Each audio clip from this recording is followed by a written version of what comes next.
In this video, you will see my journey of guy that just talks about music online to actually conceptualizing and creating a song, putting it on streaming services, releasing a music video, and so on, and I'm already terrified.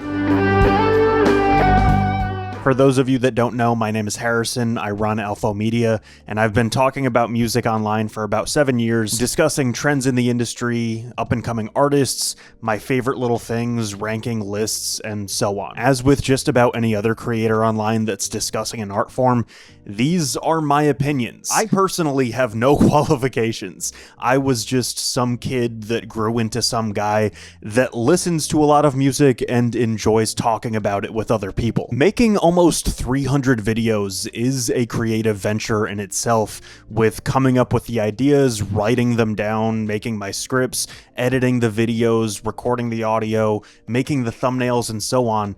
But I think it's about time that I actually get my hands dirty and make music. Apart from the rap songs that my friends and I would make in high school as a replacement for our science projects, I've never come close to doing anything like this before. To give you a good idea of where I'm coming from, yes, I've done a lot of writing. I was basically a double major in English in college, but I've never written lyrics and barely ever written poetry. I taught myself a little bit of guitar, but it was mainly on a song-by-song basis. My music theory knowledge is vibes. And I've been told by basically every ex-girlfriend while singing in the car that I have a good singing voice, but I take that as, for someone that isn't a good singer, I'm a decent singer. I can hold my own at karaoke. You're just like an angel. Your skin makes me cry. So to put it lightly, I'm not working with much here. Something that I want to be really clear about is that I'm doing this for the experiment of it. I know this might sound like a cop-out, but I don't want to get it twisted. I don't want to make music. I think the concept of somebody that talks about music for a living and never actually doing it, but then doing it, would make an interesting video. I think that's riveting. Whether the song I make ends up being horrible, amazing, or likely just fine, I think that that road will be entertaining for you watching. But out of my immense respect for people that do this, they feel the music in them and they need to get it out into the world, I don't think that I'm doing that. I think it's fair game within this challenge for myself to ask for help, because anybody out there making music can do the same. Most pop singers out there are not bedroom pop musicians that do everything themselves. A lot of people just have one basic idea and then go to a producer who fills out the rest of the stuff. The Jack Antonoff to my Lana Del Rey for this project will be one of my best pals and legitimately one of my favorite musicians, Chase Segley. If you don't know him, I've talked about him on the channel dozens of times before, and he's a pop musician with a jazz flair that I think is going to take over the world.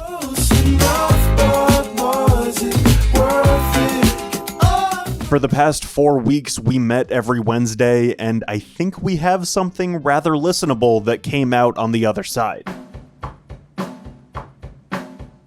Day one of this journey was on December 27th, 2023, and good lord, it is so embarrassing to be this bad at something, especially in front of somebody that is so good at that thing. I obviously wanted to address the fact that I have near infinite weaknesses in this department and very few strengths, and so first off, I just like a cappella sang different songs for him, so he could be like, yeah, that sounds okay, or no, that sounds disgusting, what are you doing? Also, I hammered it home that I do not want him to do all the work. If I need the tiniest push here and there, I want him to do that for me, but he is not gonna make the song. It's my song. Around this time, I explained that what I've been most interested in within the past year or so is sort of a mix of alt-country, rock, and like postmodern glitchy pop music. MJ Lenderman, Wednesday, Big Thief, Quiet Light is an artist that I've mentioned on the channel once or twice before, but you really need to check them out.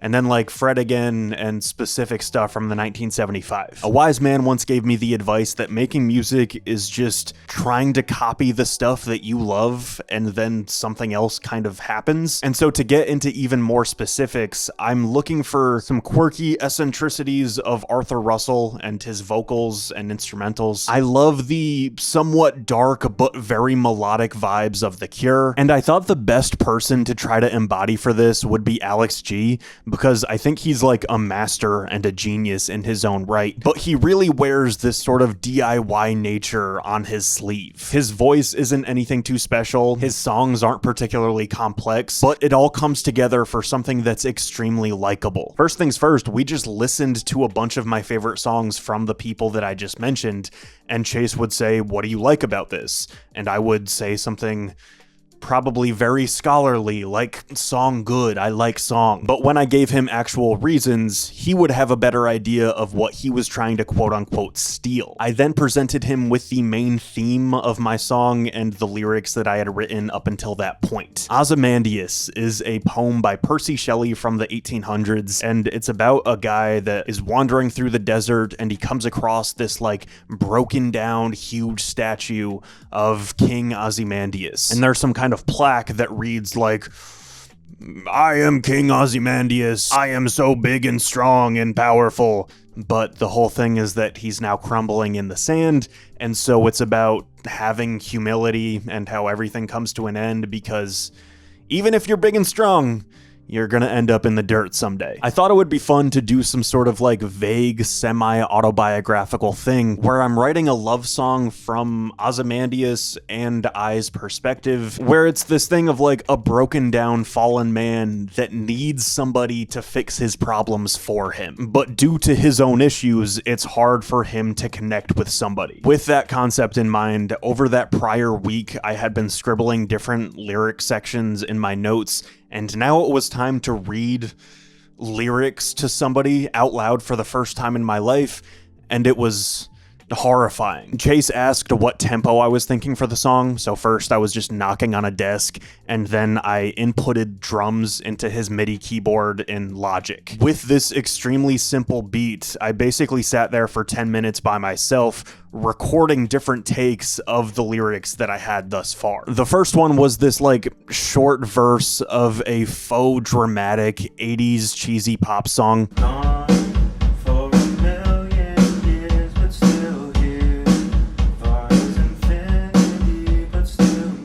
I didn't feel great about it, but it was fine. The second was more of like a David Byrne Talking Heads rambling monologue, and I was excited about that one while I was writing it, but when I was actually trying to do it out loud, nothing could be more embarrassing. But I'm happy that I did it, because until I spoke it into existence, I didn't know that that like wasn't it. I had to say it out loud in order to say, that's definitely not what we're doing. The perils of the others, daunting. However, I continue to stay the same.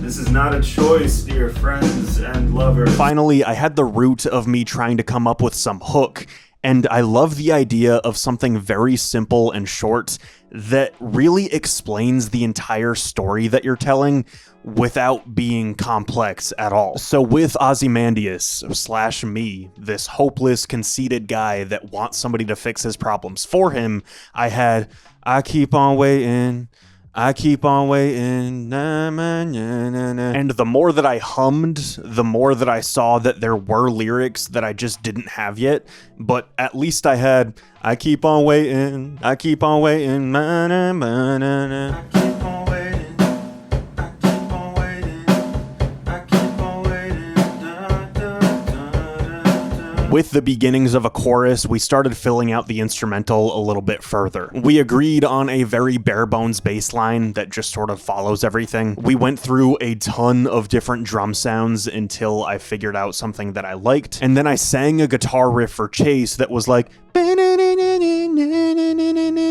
which he then played back, and we had a little guitar riff. And then there were 3 things left from my notes before all of this that had to go into the song. 1, some kind of chime thing reminiscent of The Cure that would then be reverbed and stretched to elongate it. 2, me making mouth noises a la Alex G in Runner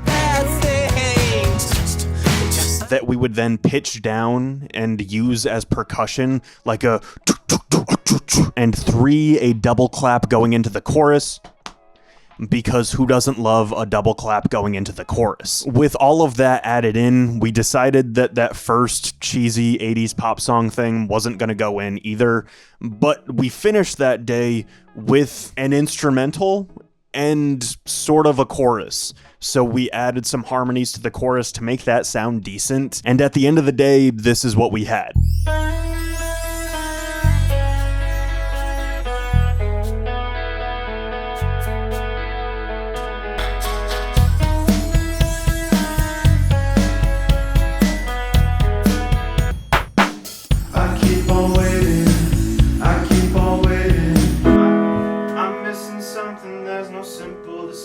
January 3rd of 2024 saw the dawn of a new year, and also my song starting to take shape. We started this day talking about structure, because what I had written to fill in the rest of the song, I had these 2 little short verses and then a pre-chorus, but then Chase said that the verses were too short, so they needed to be combined into one. So it was verse 1.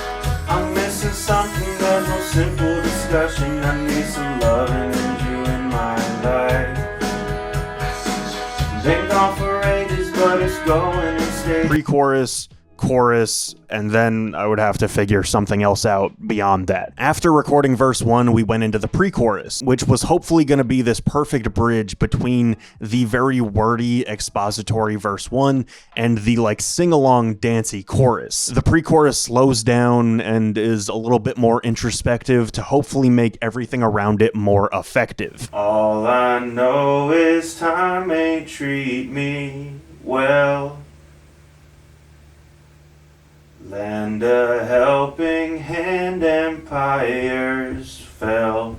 Clap, clap. But for the rest of that day, we kept recording vocals and then doing different harmonies and stuff. Also re-recording the choruses and those harmonies, because now I figured out that it was, I keep on waiting for someone who knows, and then for someone to know. By the end of the day, I was happy with how everything was going from a meta point of view, but I was disappointed that it wasn't great right away, and that's a lesson that I've sort of needed to teach myself within this project. Something that I've been struggling with my whole sort of academic life and then with YouTube is that I like doing things right the first time and sort of not looking back. I've always been happy writing a 10-page paper and not really going back and editing it and getting a good grade, or making a YouTube video and having it be solid but not going back to make it perfect, you know? I've made hundreds of YouTube videos that I think a lot of them are good, some of them possibly even great, but imagine how much better they could have been if I really go into the weeds and edit, go back and be like, that is not good enough. And with making a song, and somebody as amateur of all amateurs that I am within making music, I need to keep going back and changing things because I'm just not good at it yet. And so this has been a really valuable lesson for me. It's just another, and now I'm getting smothered. I'm gonna skim through the majority of weeks 3 and 4 because I think a lot of it was sort of uneventful, and you'll see what I mean. I recorded verse 2, which I decided would follow the same blueprint as verse 1, but it would be in a lower register. I keep on waiting for someone to know. Na, na, na, na, na, na, na, na. So if you want to sing the chorus, to give it a little bit of a taste of something different, but not too different. And lyrically, I'm also furthering the story by doing some sort of unreliable narrator thing where during the chorus, Ozymandias / me, whatever is going on, got somebody to take him in and he's finding love, but then ultimately pushes them away, which classic, you know? And what's cool about that is that we go back into the pre-chorus and chorus again, but when you're hearing those, you're sort of seeing things in a different light as you did the first time. Maybe the first pre-chorus and chorus you hear, you're feeling bad for the guy, but now you know that he's the problem, and that's sort of how the song ends. Apart from that, the days that we had on week 3 and week 4 were just a ton of miscellaneous aesthetic touches. Chase teaching me the power of Melodyne, which is basically manually pitching auto-tune stuff, and that's what like everybody in the industry uses. And then going back into each and every part of the song with every instrument being like, I don't quite love how this one sounds, changing reverb or delay, going into different filters, changing what drum kit it is, and so on and so on. Two things that I do want to mention though. One is that when it comes to Melodyne, Chase really pushed me to get the vocal takes as good as they can possibly be, because when you use a software like that, I could do one take and have it be bad and then have him fix it,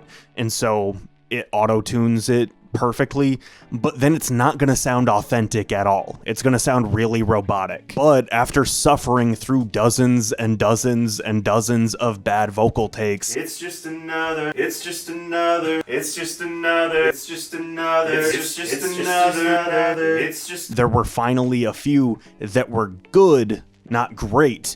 And so taking a good vocal take and just changing little bits and pieces of it so that it's perfect, that is infinitely better than taking the raw bad one and fixing it so it's suddenly spotless. Because we're listening to one song hundreds of times during the process of making it, it's helpful to get it in a different perspective, a different angle. And so we would like slow it down or speed it up and then listen to the song, so it's I keep on waiting for someone to, or I keep on waiting, and so on. And what that does is that you get kind of hypnotized by the one thing when you're listening to it over and over again. And so listening to it from a different perspective, you're able to see bits and pieces that don't quite work. The imperfections become more apparent because you're kind of refreshing your brain in a way.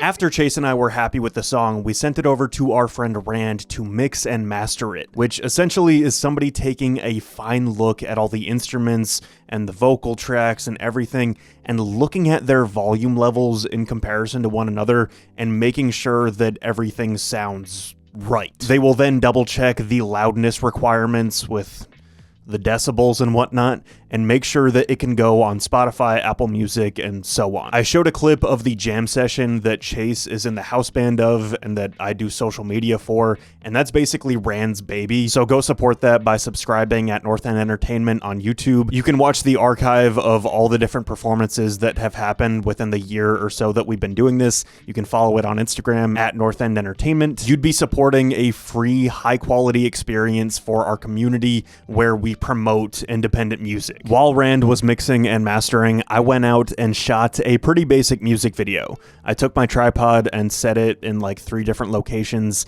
played the song on loop on my phone, and just stood there lip syncing. I did some pretty minimal color grading, added lyrics, and that was that. Soon after, I took a screenshot from the video that I liked, made a bunch of different album covers with different sort of concepts, put it on Instagram at RenshawHS, and let all of you vote for what you thought was the best one. This was the winner, and I'm pretty happy with it. Once I got the final master from Rand, I also asked him to include the slowed down and sped up versions so that all of you could hear what Chase and I were listening to maintain our sanity throughout this process. DistroKid seemed like the easiest way to upload my stuff, though there are different options, but I had a good experience with their site. For $25 a year, you can upload unlimited music to an account, and the whole process of getting it online took like 15 minutes, and then about another week for it to actually hit streaming. And with that, I don't know what else to say. I hope you enjoy Waiting by yours truly, the first song I've ever tried to make in my life.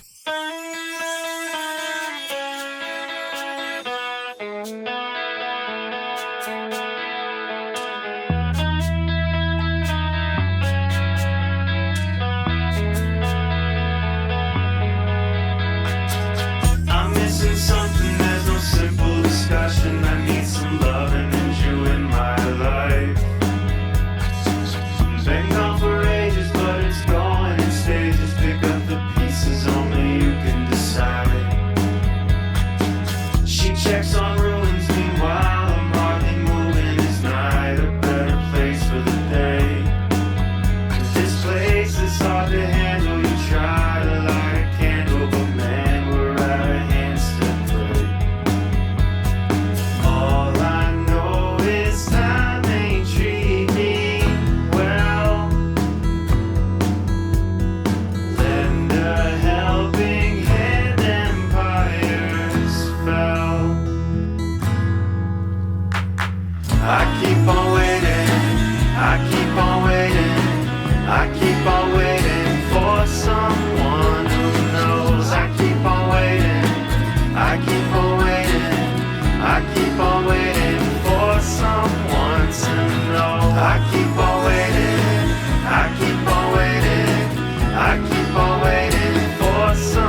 weight is too much thoughts to bear. Might be a problem, but hey, you made us solve them. Step back, now take a look, don't stare. You tried, congratulations, it's a bleak situation. Be happy that you're walking away. Don't cry, you can keep moving with nothing left for proving. There's only one thing left to say.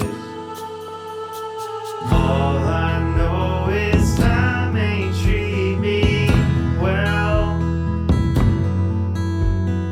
Lend a helping hand, empires fell. I keep on waiting, I keep on waiting, I keep on waiting for someone who knows. I keep on waiting, I keep on waiting, I keep on waiting for someone to know. I keep on waiting, I keep on waiting, I keep on waiting for someone who knows. I keep on waiting, I keep on waiting, I keep on waiting for someone to know.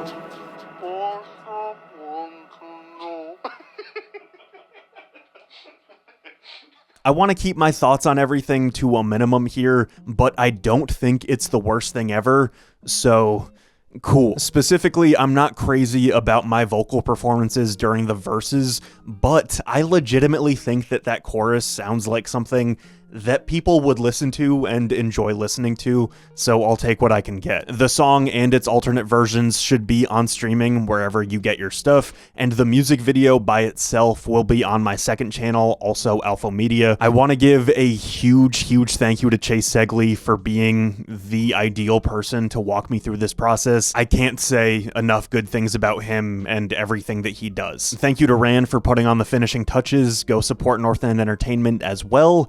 And thank you very much. It feels good to be back. I'll see you soon. Hi, thank you to anyone that watched this video. Appreciate Chase and Rand for their help. Thank you to Hot Cider for making the thumbnail. Shout out to him. You can see his links in the description. Shout out to my friend Brooke for making a thumbnail face for me. All my links and stuff are on screen. Thanks.